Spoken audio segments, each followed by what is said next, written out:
Vamos a conversar sobre este tema con el ex ministro de Defensa, Francisco Vidal, con quien tomamos en contacto ahora en vivo en CNN Chile. Francisco, ¿cómo estás? Muy buenas noches.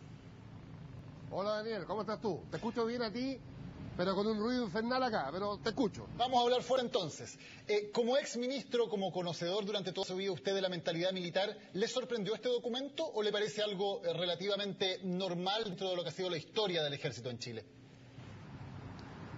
No, yo creo que lo que estamos viendo es un error monumental, un descriterio de un general comandante de una división que rompe una doctrina que por lo menos desde los gobiernos democráticos hemos ido impulsando junto a las Fuerzas Armadas. La incorporación de la mujer, el servicio militar voluntario, la tropa profesional, la verdad y justicia en derechos humanos, el nunca más del general Cheire, y esta mancha que incluso rompiendo las instrucciones precisas del comandante en jefe, como lo mencionó en la mañana el general Fuentealba, es una mancha de un descriterio enorme. Debería ser... Se rompe, como digo... ¿Debería ser destituido entonces el general?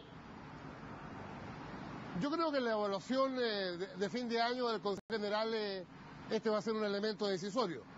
Pero por prudencia no me atrevo a hacer una sugerencia pública. Creo que el ministro de Defensa, que es responsable de esto, tiene claro, y el comandante en jefe también. Ahora, uno entiende que cuando un general de ejército pone por escrito, con su firma, algo así en un documento, es porque dentro del clima de la institución no es algo tan raro, porque no es algo que se haga de manera secreta o reservada, se hace de manera perfectamente abierta, con su firma incluso. Entonces, da la impresión que para el general esto era algo normal, no era algo que debiera ocultarse, ¿no? Bueno, está profundamente equivocado y fuera de la línea de doctrina del ejército. Yo hablo por las Fuerzas Armadas de los últimos años, de los últimos 15 años, del 2000 en adelante, del 98 en adelante, cuando salió Pinochet de la comandancia en jefe. Y en el gobierno democrático, incluyendo este, de derecha, pero democrático, hacemos un esfuerzo permanente, persistente, de colocar a las Fuerzas Armadas donde siempre tienen que haber estado, como patrimonio de la República, abierta a todos los chilenos y chilenas, inclusiva, no discriminatoria, no segregando a nadie. A ver, pero entonces, a mí lo personal me duele. Repíteme, Daniel. Sí, solamente le preguntaba en la práctica si esto había ocurrido, o sea, hoy o durante los últimos 15 años, como usted dice, en el ejército y en las otras ramas de las Fuerzas Armadas, ¿podía una persona decir abiertamente soy homosexual y no sufrir ninguna represalia? No, se aplicaba una doctrina bastante hipócrita, que es el modelo norteamericano. No pregunte ni cuento. Ahora, eso es mejor que la discriminación, propio de décadas anteriores. Segundo, el documento del general del norte, de Antofagasta, además ridículo, porque pretender discriminar por condición socioeconómica es desconocer lo que ha sido siempre el servicio militar desde que se creó en Chile en 1900. Que en general, no obstante estar convocado el conjunto de la sociedad, normalmente el contingente proviene de estratos medios y bajos. Incluso el avance sustantivo que hicimos desde el 2002, 2003, 2004, 100% de voluntariedad. Entonces, mi planteamiento, Daniel, es que este es un error monumental, no del ejército, de una repartición y de un general que, en mi opinión, actuó con un absoluto descriterio y al margen de la doctrina institucional. Durante su tiempo como ministro de Defensa, ¿no tuvo usted ninguna denuncia de que alguna persona hubiera sido discriminada dentro del ejército por su condición sexual? Yo, por lo menos en mi experiencia como ministro de Defensa de un año, y que me preocupé del tema no solamente desde el punto de vista de la discriminación sexual, también de otras, nunca tuve conocimiento de una acusación en ese sentido, nunca.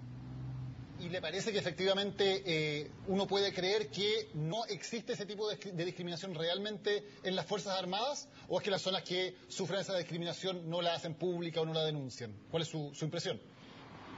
No me atrevería, yo lo veo esto como un proceso que se va en muchas dimensiones. Hace 22 años las Fuerzas Armadas estaban absolutamente politizadas junto a un bando de la opinión pública chilena que era la derecha, respaldando a un dictador. Esa es la verdad, por dura que sea. Han pasado 22 años. Y la democracia, todos los gobiernos, incluido este, queremos que las Fuerzas Armadas vuelvan a sitiar desde donde nunca debieron salir. Ya hemos avanzado en algo. Las encuestas sostienen que el 75% de los chilenos consideran que las Fuerzas Armadas hoy son patrimonio de todos los chilenos y no de un sector político. Bueno, segundo avance. Sí, no, siga, continúe, por favor. El segundo ejemplo, que es muy claro, en la última encuesta del CEP, la segunda institución confiable y creíble en Chile son las Fuerzas Armadas, solamente superado por Carabineros. Es un avance del Estado de Chile, es un avance del espíritu republicano. Por eso que molesta tanto estos descriterios y estos errores. Ahora, ustedes precisamente este avance que se ha hecho para que las Fuerzas Armadas sean patrimonio de todos los chilenos y no de un determinado grupo político o ideológico. Pero en otra parte de este documento, cuando se dice que se debe estar atento a ciertos grupos dentro de los conscriptos, se hace la siguiente enumeración, junto a la de homosexuales, personas de problemas socioeconómicos que ya habíamos visto antes, drogadictos, etcétera. Es lo siguiente, comillas, militantes o simpatizantes de ideologías o religiones contrarias a los intereses y principios que sustenta la institución. ¿Cuáles son las ideologías o religiones que son contrarias a los principios del ejército? Bueno, lo que me refuerza tu lectura es lo equivocado que es en general. Porque el ejército y las Fuerzas Armadas de Chile no tienen como enemigo a ninguna ideología que represente a una parte o un conjunto de los chilenos. Ese es el triunfo de la democracia. Eso es lo que es la negación de una dictadura. En consecuencia, ese general, con esas afirmaciones, está fuera de toda la doctrina institucional.